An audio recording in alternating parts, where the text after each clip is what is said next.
पंजाब से श्रद्धालुओं का एक जत्था वृंदावन पहुंचता है, जहां श्रद्धालु एक बोट पर सवार होते हैं और सैर के लिए, आनंद के लिए उस बोट पर निकलते हैं। भजन गा रहे होते हैं, कीर्तन गा रहे होते हैं। यमुना के बीच में बोट पहुंचती है।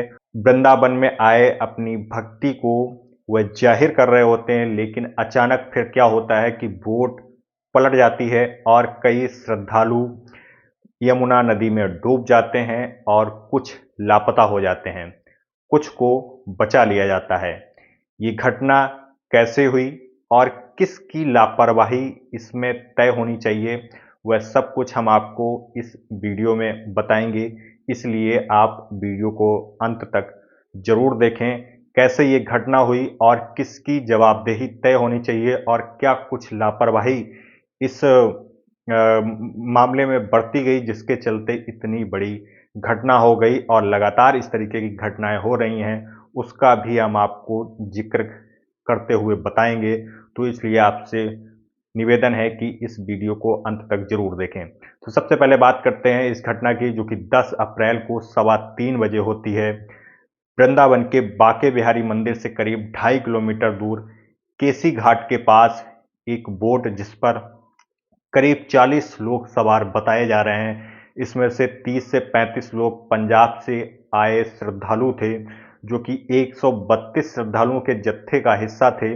उसमें से 30-35 लोग करीब इस बोट में सवार होते हैं और भजन कीर्तन गा रहे थे। उनको अंदाजा भी नहीं था कि उनकी खुशियां किस तरीके से मातम में बदल जाएंगी। कुछ ही दूर पर बोट आगे यमुना में बढ़ रही होती है, तभी एक पैंटून ब्रिज से टकरा जाती है।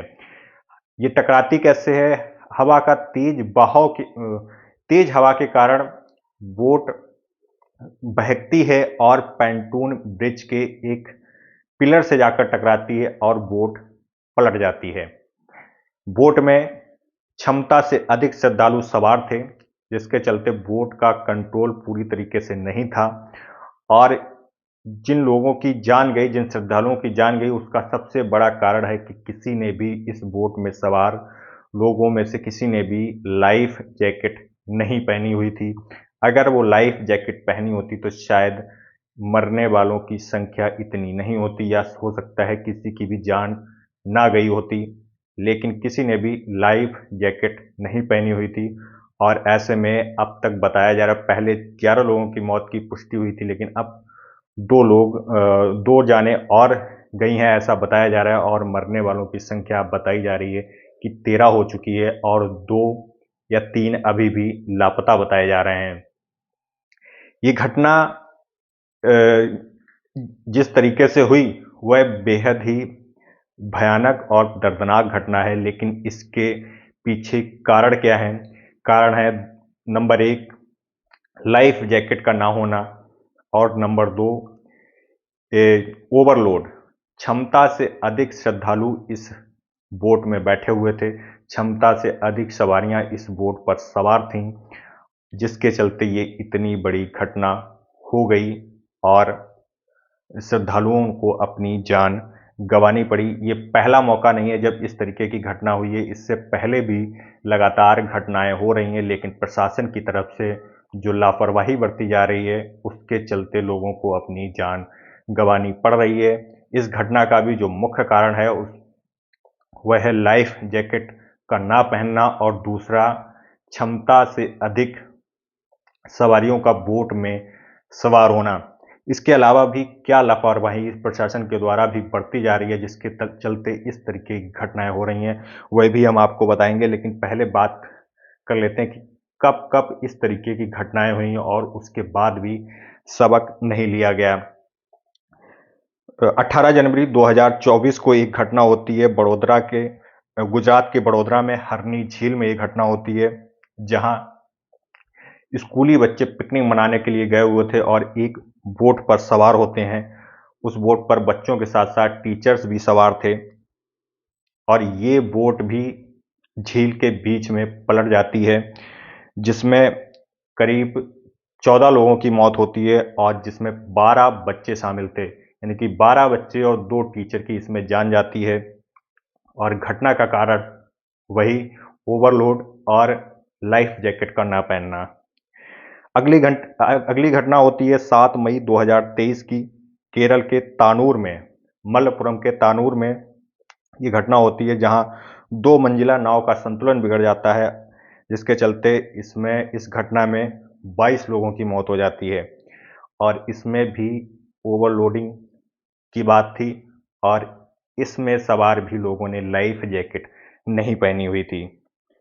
इसके बाद 14 जनवरी 2017 की घटना है, जो कि बिहार के पटना में ये घटना हुई। मकर संक्रांति का दिन था और श्रद्धालु गंगा में नाव पर सवार थे। करीब 50 लोग इस नाव पर सवार थे, जबकि इसकी क्षमता सिर्फ और सिर्फ 30 लोगों की थी।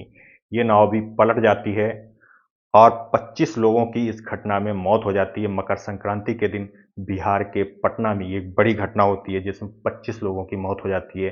30 लोगों की क्षमता थी और इसमें 50 लोग सवार थे और किसी ने लाइफ जैकेट नहीं पहनी थी और क्षमता से अधिक लोग सवार थे।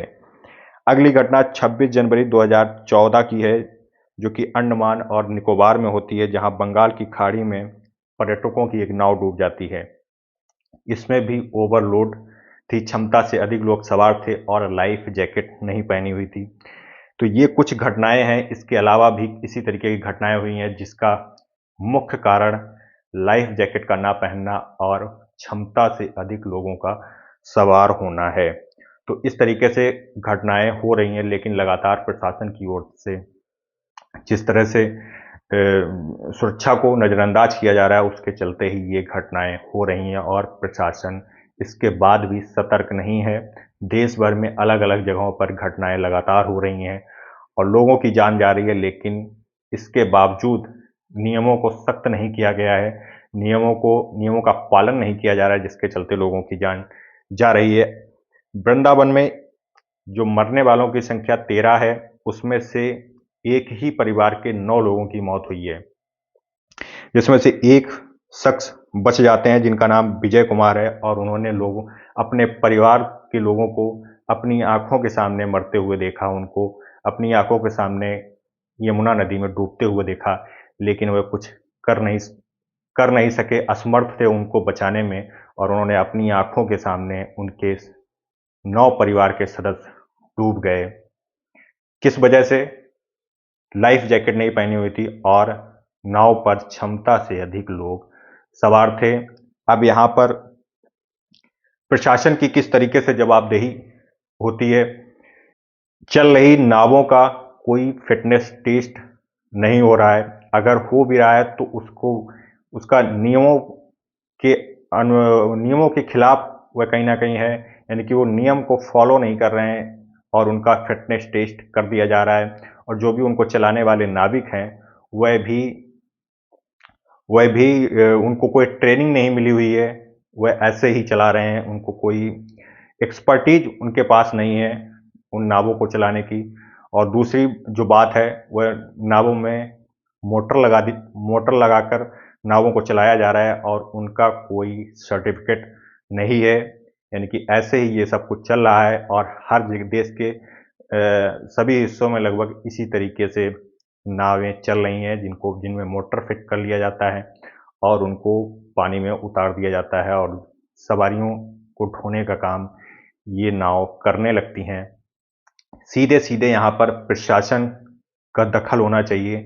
जो भी नाव पानी में उतर रही है, उसका फिटनेस टेस्ट, उसका फिटनेस सर्टिफिकेट होना चाहिए, और बगैर सर्टिफिकेट के कोई भी नाव पानी में नहीं उतरनी चाहिए। अगर उसमें मोटर या उसका फिटनेस नाव की ठीक नहीं है तो वह पानी में नहीं जानी चाहिए और किसी को भी उस पर बैठने की इजाज़त नहीं होनी चाहिए। और जो भी नाविक हैं, उसको चलाने वाले हैं, उनके पास भी एक्सपर्टीज, उनको भी शिक्षण देना चाहिए, प्रशिक्षित नाविक होने चाहिए, जिसके चलते इस तरीके की घटनाएं ना हो। और इसके अलावा बगैर लाइफ जैकेट के किसी को भी उस नाव में बैठने की इजाज़त नहीं देनी चाहिए। नियम तो हैं, लेकिन उन नियमों को लागू नहीं किया जा रहा है, उनको सही से उसका इम्प्लीमेंट नहीं हो रहा है, जिसके चलते इस तरीके की घटनाएं हो रही हैं। कोई मॉनिटरिंग नहीं हो रही है, अपनी मर्जी से नाविक नाव चला रहे हैं और उसमें क्षमता से अधिक लोगों को बैठाया जा रहा है, कोई लाइफ जैकेट नहीं, कुछ नहीं, ऐसे ही लोग बैठ रहे हैं, इसकी कोई मॉनिटरिंग नहीं है। इसी के चलते इस तरीके की घटनाएं हमें देखने को मिलती हैं, जिसमें सीधे-सीधे लोगों की लापरवाही तो है ही, लेकिन सीधे-सीधे प्रशासन की लापरवाही भी यहाँ पर बनती है। कोई मॉनिटरिंग नहीं हो रही है, कोई फिटनेस टेस्ट नहीं हो रहा है, हो भी रहा है तो उनको नियमों के ताक पर रखकर ये सब चीज़ें की जा रही हैं। इसी के चलते इस तरीके की घटनाएं हो रही हैं और वृंदावन में जो कुछ हुआ, लगभग 13 लोगों की मौत बताई जा रही है। ये एक हृदय विदारक घटना है और इससे भी अभी भी सबक लिया जा सकता है और नियमों को सख्त किया जा सकता है।